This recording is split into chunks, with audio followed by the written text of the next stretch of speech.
Doctor Zakir নায়েকের কাছে আমার প্রশ্ন, আল্লাহ কেন চিরস্থায়ী জাহান্নাম সৃষ্টি করেছেন? আমি আপনাকে একটা প্রশ্ন করছি।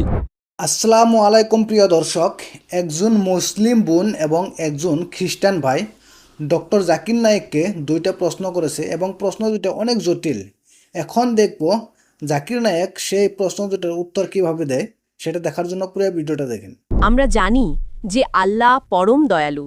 আল্লাহ কি একজন ঈমানদার পাপী এবং একজন ভালো কাজ করা কাফেরকে ভালোবাসেন?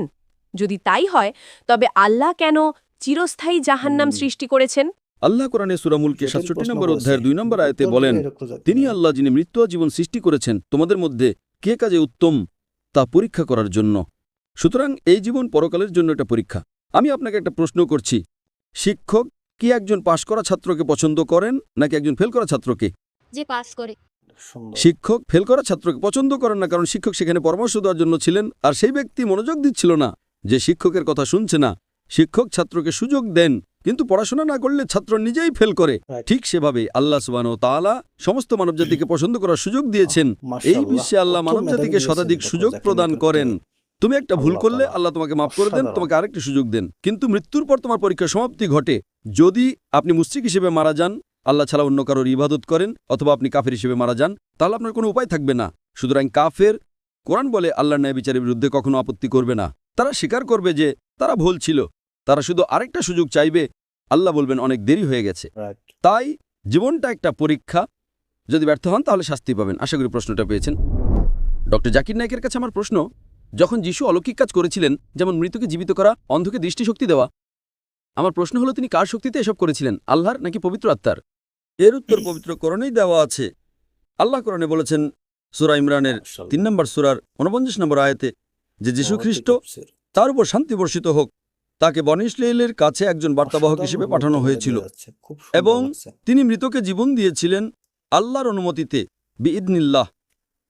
সমস্ত নবীরা যত অলৌকিক কাজ করেছেন, শুধু যীশুখ্রিস্ট নন, সেটা মুহাম্মদ সাল্লাল্লাহু আলাইহি ওয়াসাল্লাম হন, যীশুখ্রিস্ট হন বা মুসা আলাইহিস সালাম হন, সব অলৌকিক ঘটনাই সর্বশক্তিমান ঈশ্বরের দ্বারা সংঘটিত হয়েছে। তাই যখন যিশু মৃতকে জীবন দিয়েছিলেন, কোরআন বলে যে তিনি বলেছিলেন বিইদনিল্লাহ, অর্থাৎ আল্লাহ সুবহানাহু ওয়া তাআলার নামে জেগে ওঠো। যখন তিনি জন্মান্ধ এবং কুষ্ঠরোগীকে সুস্থ করেছিলেন, সেটাও তিনি আল্লাহ সুবহানাহু ওয়া তাআলার নামেই করেছিলেন। সমস্ত বার্তাবাহক, এমনকি মুসা আলাইহিস সালাম যখন সমুদ্রকে বিভক্ত করেছিলেন, সেটাও তিনি আল্লাহ সুবহানাহু ওয়া তাআলার সাহায্যেই করেছিলেন। সুতরাং সমস্ত বার্তাবাহক যখনই কোনো অলৌকিক কাজ করেছেন, সেটি ছিল আল্লাহ সুবহানাহু ওয়া তাআলার পক্ষ থেকে একটা মুজিজা, এটা প্রমাণ করার জন্য যে তারা ছিলেন ঈশ্বরের প্রেরিত পুরুষ। আশা করি উত্তরটা পেয়েছেন। তো প্রিয় দর্শক, মুসলিম বোনটা এবং খ্রিস্টান ভাইটা যে জটিল প্রশ্ন করেছিল ডক্টর জাকির নায়েককে, সেই জটিল প্রশ্ন দুটার উত্তর ডক্টর জাকির নায়েক কত সুন্দর করে দিল। মাশাআল্লাহ, মহান আল্লাহ তাআলার লাখ লাখ কোটি কোটি শুকরিয়া ডক্টর জাকির নায়েককে এত মেধাবী এবং এত জ্ঞান দেওয়ার জন্য।